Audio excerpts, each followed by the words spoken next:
Alrighty, yo, what is going on, everybody? It's your boy, Mr. DDG94, back with another reaction video. Today, we finna react to was Pimp My Ride totally fake?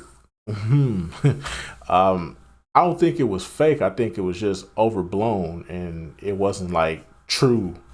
It wasn't true to what they were doing. They weren't really fixing the car. They were just putting unnecessary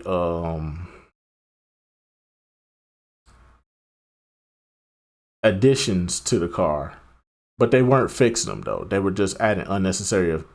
They were just making the car look really nice, which is why they called it Pimp My Ride. Not Fix My Ride, but Pimp My Ride. We didn't say we were gonna fix your car. We said we was gonna pimp it.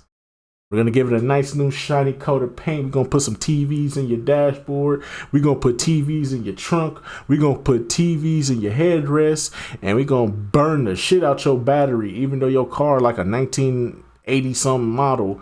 And the battery really ain't that good on the motherfucker. But we don't care. We're going to do what the fuck we want to do. In 2004, Pimp My Ride made its debut on MTV. Play. The series focused on taking contestant supply vehicles that were in total and complete disrepair, you gotta hit us up and customizing them to fit the contestants' to get a lifestyle and ride. Pimp My Ride was a massive success, spawning multiple spin-offs and even a video game adaptation. But in 2015, a few Pimp My Ride contestants came forward, sharing first-hand accounts on what actually went on behind the scenes. We'll be discussing Pimp My Ride, from its humble beginnings to its immense global popularity and the various controversies that ruined the show's legacy, on today's episode of Looking Back. Damn right, you got to pimp my ride. Before I even begin to talk about Pimp My Ride, we have to discuss just where the world was culturally during the time of the show's release. In the early to mid 2000s, street racing and vehicle customization were more popular than ever before. Now, it would be unfair to point at one specific product or franchise as the inspiration for an entire movement, but the Fast and the Furious was undoubtedly a huge influence for a lot of people during that era. Right. And while it definitely wasn't the first display of street racing on the big screen, not by a long shot, the Fast and the Furious showcased countless vehicles with insane visual modifications and performance upgrades, racing through the streets of Los Angeles. That's right, the Fast and the Furious movies used to be about driving on an actual street, not in space. Nonetheless, it wasn't long before street racing culture and heavily customized vehicles made their way into nearly every form of media. I was a huge fan of the Need for Speed games when I was a kid. Hot Pursuit was great, but my mind was absolutely blown when I first heard about Need for Speed Underground. For me, and I'd imagine a lot of other people from my generation, this was my introduction to the world of import tuners and modified vehicles. Not to mention, there was an entire brand of vehicles, being Scion, a division of Toyota that launched in 2003, which was built upon the massive popularity of import tuners and car customization, offering hundreds of different visual and performance modifications to the consumer directly from the dealership. Wait, what was this video about again? Oh yeah, Pimp My Ride premiered on Thursday, March 4th, 2004. At 10:30 p.m. Eastern Standard Time. The show opened up by immediately introducing the audience to its host, Exhibit, who at this point was already an established name in the world of hip-hop and had recently appeared in movies such as The Wash and the massively successful 8 Mile. But Exhibit had yet to host a reality TV show, let alone any TV show, so no one really knew what to expect from him as the face of this new series. The pilot episode would lay the groundwork for the entire show, because the format was basically the same throughout Pimp My Ride's multi-season run, always starting out with a short anecdote from Exhibit. Always had a love affair with cars. Big ones, fast ones, especially expensive ones. Because I'm your boy X to the Z Exhibit. Which led into a quick description about the contestant's vehicle. Unfortunately for my man Wyatt, I don't think it's possible to have any kind of affair with his 1988 Daihatsu Hijack. Followed by what would become one of the most recognizable slogans in reality TV history. And that's all about to change, because he has no idea. I'm about to pimp his ride. Followed by the even more recognizable theme song, which I've honestly had stuck in my head for weeks while working on this video. But your wheels ain't fly. The contestant would then give the audience a quick rundown of their vehicle, discuss their situation in life, and basically provide a case for why they deserve to have their ride pimped, followed by a quick testimonial from the contestant's family and friends, which on one episode happened to be the actress and comedian Tiffany Haddish. But finally, the contestant would deliver the show's signature line. So please, MTV, pimp my ride. What comes next was honestly always my favorite part of the show, in which Exhibit would approach the contestant's home and do a quick look over of the vehicle. This is where Exhibit proved to the audience that he was the perfect choice as the host for Pimp My Ride, because he had the ability to crack jokes about the contestant's vehicle without coming across as like snobby or mean-spirited. In the first season, he definitely seemed a bit more reserved, but he really hit his stride by season 2. Pedophile, start your engines. Every creep around the world is looking at this like, yeah. Exhibit has gone on record as saying that he wasn't forced to read a script during his time on Pimp My Ride, which was so smart on the producer's part. Because if he had been forced to read lines and hadn't been able to contribute to the show comedically, I probably wouldn't be talking about Pimp My Ride almost 15 years after it ended. But once Exhibit took a quick tour of the vehicle by himself, he would approach the door of the contestant's home. The contestant would freak out at the very sight of him, sometimes practically tackling him. Like, there's no way that he didn't God walk away with some damn. bruises during his time on the show. God It's damn, all right. big homie. Exhibit can take it. He roundhouse kicked some fools in Def Jam Fight for New York and was even the end boss in NFL Street 2. Exhibit would then announce that he was there to pimp the contestants' ride. A more in-depth tour of the vehicle would follow, which was often even more hilarious than Exhibit's first look at the vehicle, because this is where Exhibit, well, exhibited one of his finest comedic talents, glancing at the camera. Where do the dogs usually ride? I think I can smell where Yeah, they usually ride. they're usually in your seat right now, or in the back seat. Exhibit would then drive the contestants' vehicle to West Coast Customs, or in later seasons, Galpin Autosports, where a team of mechanics and specialists would discuss what would be done to the vehicle in question, based on the owner's personality, hobbies, or career. A majority of these guys hadn't been on camera prior to Pimp My Ride, so the amount of charisma they had on camera is pretty impressive, specifically during the actual work portions. The segment filmed around the table was always a little bit hard to watch, because, unsurprisingly, a former production staffer for Pimp My Ride confirmed in a Reddit Ask Me Anything thread that the show's producers would feed lines to the shop guys during that portion of the episode, so it makes sense that it didn't really feel too organic. The next several minutes would showcase the actual pimping process, where the crew would do a total and complete overhaul of the contestant's vehicle, installing massive rims, or spinners, redoing the interior, restoring the body and applying paint, and of course, installing equipment and accessories that either made total sense, such as a motorized retractable grind rail on the back of the Chevy Caprice because the owner was into skateboarding, or just absolutely insane, completely unnecessary equipment such as this trunk conveyor belt, which came with 3 PlayStation Portable systems attached to it, simply because the contestant worked as a baggage handler at an airport. And don't even get me started on the car that had tiny LCD screens installed into its headlights. But once the work was finished, the vehicle would be revealed for the contestant, and they would be given a complete tour of their newly pimped ride, with Exhibit and one or more crew members of the shop. Exhibit would then give the contestant some sort of gift, relating to their career aspirations or personal interests, which was definitely just a way for MTV to sneak in another sponsor on the show. Finally, Exhibit would do his signature popping, or I guess pinching, of the contestant's shirt, and say the line, And you've officially been pimped. The contestant would then reveal their upgraded vehicle to family and friends, and the episode would conclude with the contestant thanking MTV for pimping their ride. Thanks, MTV, for pimping my ride. Like I said, that was the general format for every single one of the show's 73 episodes, and it worked. Pimp My Ride quickly became one of the most popular shows on MTV, so much so that within 2 months of the show's premiere, before the first season even concluded, new episodes were moved from their original time slot of 10:30 p.m. on Thursday nights to Sunday nights at 9:30 p.m. during MTV's most popular programming block of its time, Sunday Stew. With Pimp My Ride, MTV clearly had a winner on their hands, and they took full advantage, broadcasting the show to over 180 countries around the world, which at one point apparently made Exhibit more recognizable than the Pope. Like one of those things. It was like, at one point I was more recognizable than the Pope. When was the moment you realized that it was that global? When soccer moms that don't give a about Exhibit the rapper coming up to me in wherever I am talking about Pimp My Ride. And I believe it, because there was a point in time where you couldn't turn on MTV, let alone any TV channel, without seeing his face. I got this white delivery truck downstairs. It's kind of nasty. No, I'm not. What could you I'm do? not- So you can't pimp my. No, I do that on TV. That's, Well, of course that's you do it on just, TV. What am I doing that? International versions of the series were also developed, such as Pimp My Ride UK and the Indonesia-based Pimp My Car, along with shows like Pimp My Wheels in Italy, which mostly focused on scooters, Pimp My Bicycle, based out of Germany, and no, I'm not kidding, this was actually a real show, despite the fact that German viewers legitimately thought that it was meant to be a comedic parody of Pimp My Ride. The Netherlands-based Pimp My Room, which is pretty self-explanatory. There weren't necessarily any official spin-offs of Pimp My Ride developed for United States audiences, but MTV's sister channel, CMT, produced a show called Trick My Truck, focusing solely on big rigs. There was also Pimp My Ride International, hosted by Lil Jon and Fat Joe, which was filmed in several parts of Europe, where it also made its debut, but the show did air in the form of reruns on MTV2 in the United States. But now that we've celebrated all of the things that made Pimp My Ride so great, it's time to dig into some of the more controversial aspects of the series. Pimp My Ride came to sort of an abrupt end after only 6 seasons. Actually, it was 5 seasons. This seems to be a point of contention among Pimp My Ride fans, because everywhere you look online, the season counts and episode numbers are just an absolute mess. I'll spare you the long-winded explanation, but basically, every season of Pimp My Ride had between 15 and 17 episodes, with exception to season 3, which only consisted of 8 episodes. It appears that season 3 was cut short because of the split between MTV and West Coast Customs, which occurred at the tail end of 2005. West Coast Customs decided to end their relationship with MTV because their company image began to take a hit as a result of all the time spent working on contested vehicles. West Coast Customs was already an established and well-respected shop in the Los Angeles area prior to Pimp My Ride, so their increased popularity as a result of the show only expanded their client base even further. Seasons 4 and 5 would be filmed at Galpin Autosports, aka Gas, with an entirely new team of mechanics and specialists, with exception to Mad Mike, who was brought over from West Coast Customs. But as I was saying, Pimp My Ride ended rather abruptly after only 5 seasons. That is correct. Hey, yo. Now, the series didn't end because of a decline in viewership or anything, but rather, Exhibit's contract was up. And not only was he completely burned out by working on a reality TV show with such a busy shooting schedule, but he was so preoccupied with Pimp My Ride that his music career had taken a back seat, and he wanted to get back to touring. Exhibit also wanted to steer away from his hosting spot on Pimp My Ride to further pursue his acting career, which had slowed down a bit during his time on the show.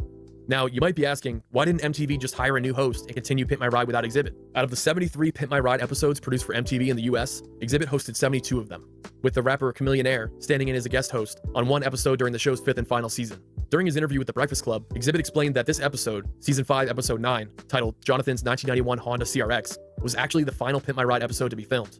Long story short, this episode was a bit more costly than the usual installment of Pimp My Ride, because it was a promotional tie-in for the upcoming film Fantastic Four: Rise of the Silver Surfer. And because of that, Exhibit, who was in Europe at the time for a concert tour, agreed to fly back and host the episode, but only if the production company agreed to pay him $1 million. Ultimately, they didn't come to an agreement, and Chamillionaire was brought in to host the episode. And Chamillionaire did a pretty decent job. I mean, he did say the word urine way too many times. True story, I used to ride around Houston, Texas, working for a medical lab and used to pick up urine samples in a Honda CRX. Yo, what are you doing with this urine in the backseat? I'm delivering urine to my job. You know, this hatch opens up so wide that you can easily put your urine samples in the back. I never spilled any urine in the back of the car because we had a biodegradable cooler, and the cooler was to keep the urine cool because they say urine has to stay cool. Am I talking too much about urine? But other than that, he was fine. It's kind of hard to judge his hosting abilities based on one episode, so I don't know if he would have been an adequate replacement for Exhibit. And I mentioned earlier that Pimp My Ride International also aired in the US, with Lil Jon and Fat Joe hosting the show. Little John would have been a great replacement. I told you. Yeah! Little John just got that charisma about him, bro. He got a really great charisma and TV presence. So Little John would have been a great replacement for Exhibit. Because he would have came up in there, he would have been like, yeah. Okay. What? Your car fucked up. He sees some bullshit in your car. He'd be like, what? Yo, Lil Jon got great TV presence and charisma, bro. So he would have definitely been a great replacement for Exhibit. Show. Lil Jon was definitely something. Don't get me wrong. I laugh every time I hear him scream, Yeah! Yeah! but if you had to hear that multiple times per episode, it would probably get old pretty quick. No, it wouldn't. This shit would be lit, bro. I'm telling you, this shit would be lit, bro. And based on the 1 or 2 episodes I've watched with Fat Joe as host, I could actually see him being a viable replacement for Exhibit.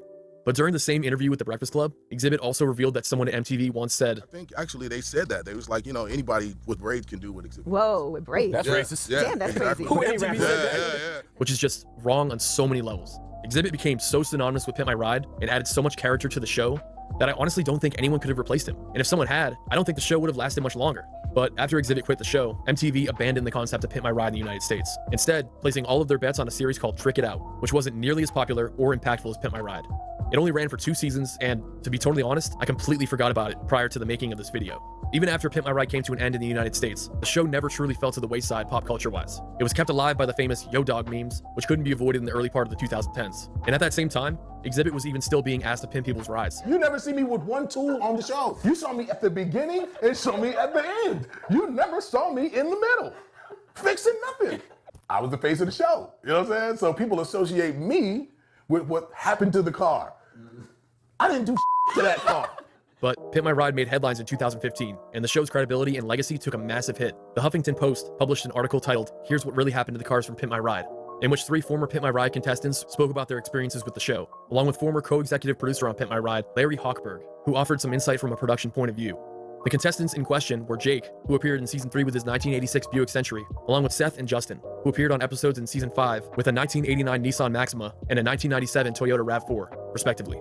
But the Huffington Post article went over everything from the production team planning items into contestant vehicles to accessories and equipment being removed after the cameras stopped rolling. For instance, Justin spoke of the pop-up champagne contraption being removed after filming. They also removed the projector that was installed on the dashboard, and the reverse opening hood was also swapped out for safety reasons. And the most disappointing portion of the article involved Seth's Nissan Maxima, in which members of the production crew dumped bags of candy onto the backseat of his car to sort of poke fun at his size. And to make matters worse, a cotton candy machine was installed into the trunk of the Maxima, which Seth felt pretty insulted by, saying to the Huffington Post, "I think they just wanted to put a cotton candy machine in a car and use the fat guy as the opportunity to do it." And before you knew it, nearly every major entertainment news outlet had published their own story, using this article as a reference, with clickbait-heavy titles such as "Show was nearly entirely fake" and "Pimp My Ride lied." Obviously, seeing as Pimp My Ride was a reality TV show, a lot of what you saw was influenced through writing or off-camera coaching by one or more producers. It's just the nature of reality TV. But when it comes to Pimp My Ride, what exactly was fake and what was real?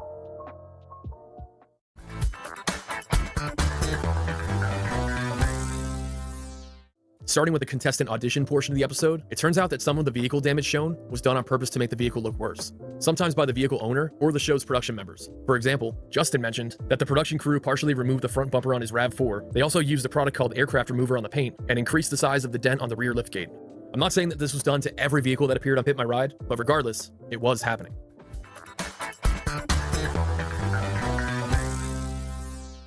So, the homes shown on Pimp My Ride weren't the contestants' actual residences. They were mostly houses that weren't occupied that were, at the time, listed for sale or rent, or they belonged to production team members on Pimp My Ride. MTV would just borrow these houses for the show, and they were always within driving distance of West Coast Customs or Galpin Autosports. The reason being, Exhibit actually drove the contestant vehicles to the shop. That part of the show actually wasn't staged.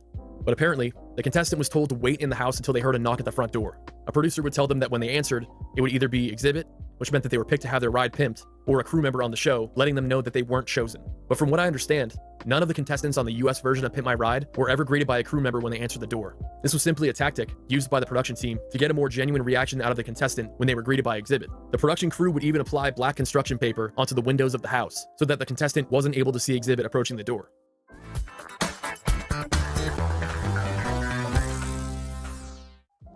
This easily caused the biggest divide among fans and critics of Pimp My Ride. The vehicles on Pimp My Ride were always outfitted with the most insane visual upgrades, but it wasn't often that any work was shown being performed under the hood of the vehicle.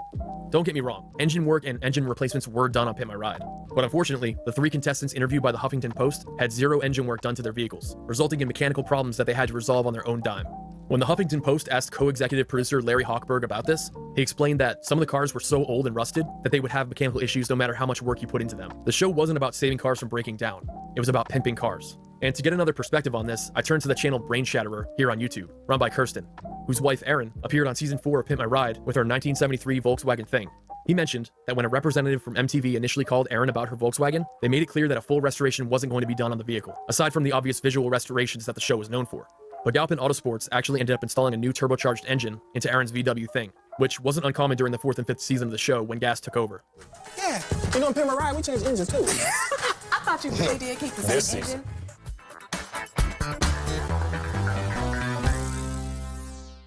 Pimp My Ride always made it seem like the work being done on these cars only took a few days, which was far from the truth. Now, in all fairness, none of the guys in the shop or Exhibit ever mentioned a time frame in which the vehicle would be completed. But right before the vehicle was revealed to the contestant, without fail, a clip would always be shown of the shop crew finishing up their work in a timely manner, which kind of gave you the impression as the viewer that it took a lot less time than the actual time frame, which, based on several contestant testimonials, was actually 5 to 7 months. Obviously, with a show that relies on contestant-supplied vehicles, they aren't going to reveal that it takes months for the work to be completed. That would immediately turn people off from wanting to audition for the show. But honestly, with the amount of work they put in, and the number of vehicles they worked on per season, that time frame really isn't that bad.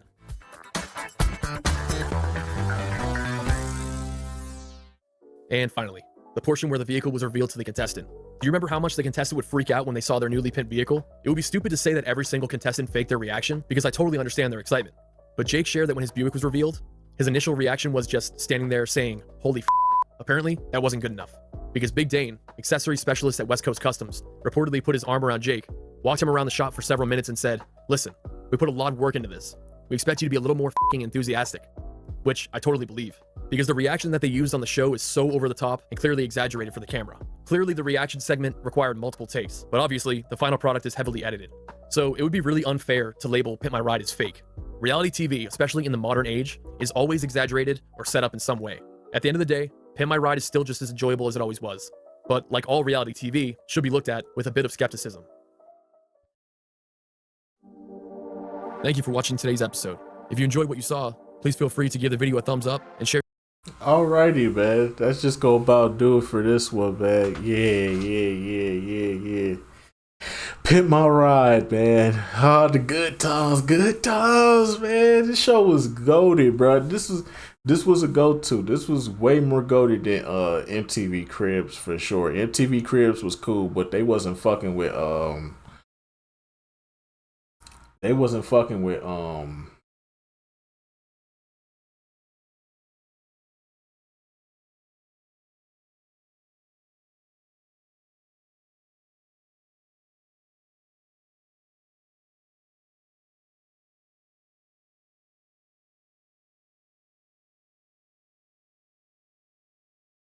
They wasn't fucking with Pimp My Ride, though. No idea. I'm about to pimp it right. Followed by the even more recognizable theme song, which I've honestly had stuck in my head for weeks while working on this video. Be a player. Most definitely, man. There will never be another show like Pimp My Ride, man. This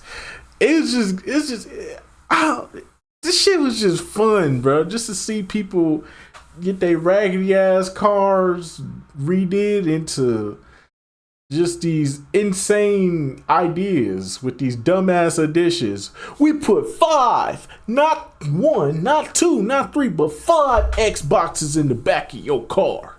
Why need 5 for? Because, man, it's a fucking Xbox. Like, nigga. If y'all just, if this episode is sponsored by Xbox, just say that.